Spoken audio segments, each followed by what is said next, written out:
Bismillahirrahmanirrahim. Wa kharraja dan telah meriwayatkan Al-Hafidh Abu Nu'aim fi kitab Riyadhatul Muta'allimin, dalam kitab Riyadhatul Muta'allimin, bi isnadihi dengan sanad beliau an Samurah dari Samurah radhiyallahu anhu qala Rasulullah sallallahu alaihi wasallam, yuzanu akan ditimbang yaumal qiyamati pada hari kiamat, midadul ulama'i tinta-tintanya para ulama, wadamu syuhada'i dan darahnya para syuhada. Zada menambahkan ghairu Abi Nu'aimin, selain Abi Nu'aim, menambahkan dalam hadisnya fayarjahu maka menjadi unggul, midadul ulama'i tintanya para ulama, ala dami syuhada atas darahnya, melebihi darahnya para syuhada. Waqad ruwiya hadza dan sungguh telah riwayatkan perkataan ini anil Hasan al-Basri dari Hasan al-Basri, min qawlihi berupa perkataan beliau. Wahwa hadis ini merupakan perkataan Hasan Basri, seorang tabi'in besar. Tentu saja beliau tidak hati-hati dalam perkataannya, mesti ada dasarnya. Asbahu adalah lebih serupa dengan kebenaran, lebih cocok. Asbahu lebih sesuai. Menurut Hafidh Dimyati, ini kalau maktu alias disandarkan kepada tabi'in lebih sesuai, melebihi marfu' kepada Rasulullah sallallahu alaihi wasallam. Tetapi memang hadis ini dimarfu'kan itu ada riwayatnya yang barusan kita baca tadi. Ini di antara yang bisa kita ambil pelajaran dari hadis ini adalah cara untuk mendapatkan kemuliaan yang tertinggi di akhirat nanti, bahkan di dunia ini, adalah dengan kita menjadi bagian dari orang yang banyak ngerti urusan agama. Karena semua kebaikan itu adalah dari ngerti agama itu. Kalau orang nggak ngerti agama, maknanya hidupnya nggak ngerti aturan yang diridhoi Allah. Tentu dia akan serabutan, tidak jelas sikap-sikapnya di dalam kehidupannya karena dia belum ngerti atau tidak mau ngerti sebagian itu. Maka nanti akan datang bahwa selain pelajar dan pengajar agama itu, seluruh manusia nggak ada yang baik. Karena seluruh manusia itu kalau nggak mau belajar agama dan nggak mau mengajar agama, itu orang-orang yang ngawur semua. Masa orang ngawur ada baiknya? Kalau orang-orang umum pengen jadi baik, ikut para ulama yang lurus. Atau belajar agama biar lurus. Sayyidina Umar radhiyallahu anhu, beliau mengatakan manusia itu terbagi 3 tipenya itu. Orang yang ngerti, dan dia ngerti kalau dirinya ngerti. Dengan ngerti dia itu dia bisa mendidik dirinya dan memberikan manfaat pada orang lain. Jadi ada orang tipe tertinggi ini. Tentu saja ini, prestasi ini pertama kali dipunyai oleh para anbiya. Para anbiya ini orang yang ngerti agama dan yakin kalau diri beliau itu ngerti karena diberi wahyu oleh Allah.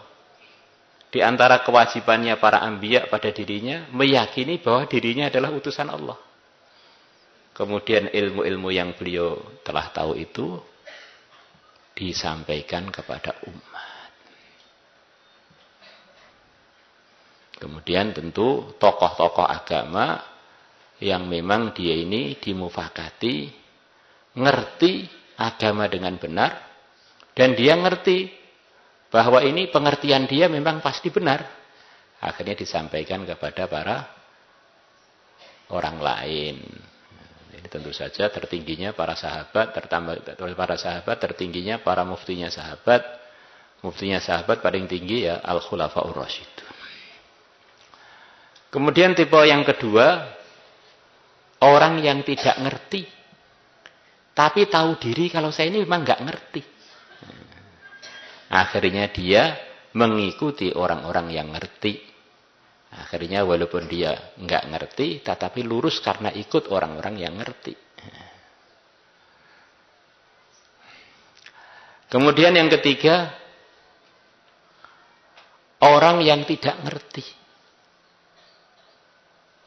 Tapi dia tidak mau ngikuti orang yang ngerti. Ngotot dengan pendapat dia yang tidak ada rujukannya. Akhirnya hidupnya dipenuhi dengan kesemrawutan. Sudah nggak ngerti tapi nggak tahu diri. Akhirnya jadi sesat. Maka usahalah kita ini sampai tingkatan pertama. Kalau nggak mampu ya tingkatan kedua. Jangan sampai menjadi orang yang ketiga. Ngotot tapi sebetulnya belum pernah ngaji, belum pernah mondok, belum pernah belajar. Pokoknya ngene.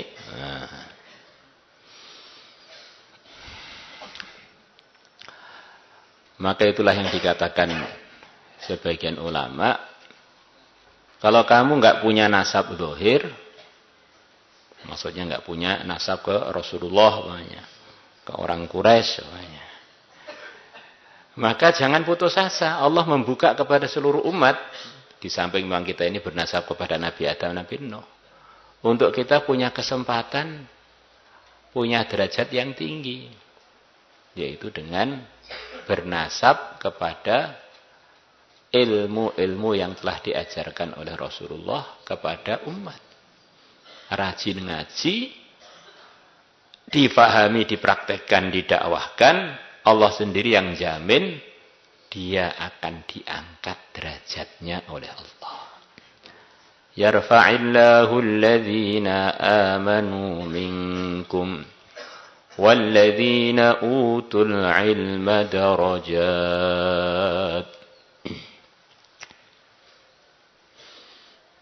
Maka selepas zaman sahabat, dalam kitab Manhal Latif itu ada bab Man afdolut tabi'in.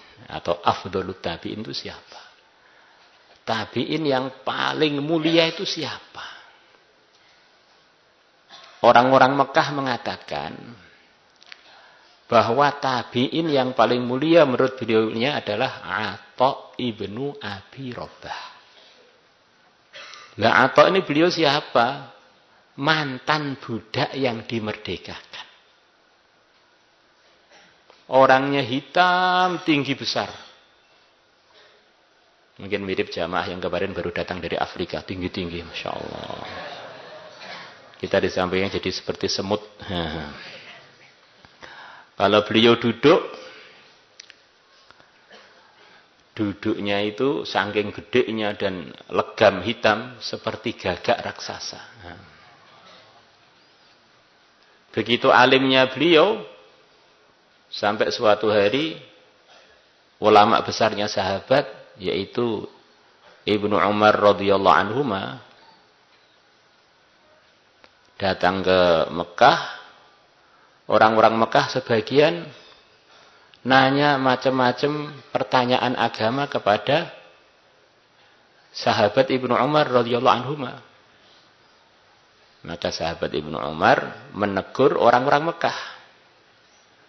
Ngapain kalian kok ngumpulkan pertanyaan ditanyakan pada saya? Kan di kalangan kalian sudah ada ulama besar atau Ibnu Abi Rabah.